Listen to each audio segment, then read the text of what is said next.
Pak my tasse en ek vat die lang pad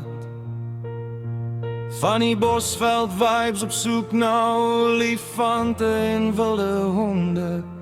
Dis die natuur wat my roep en vir my skree.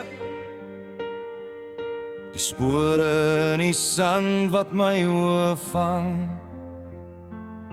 Die roete skuif na die dorpslewe, saam familie en lekker kuier om die swembad.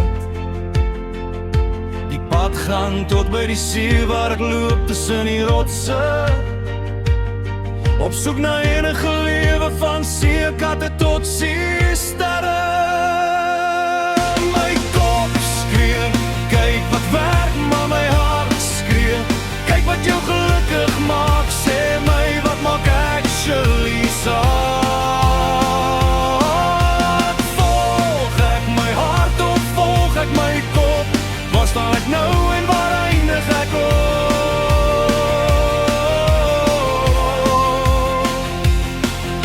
My hart sê gelukkigheid, maar my kop sê wees realisties.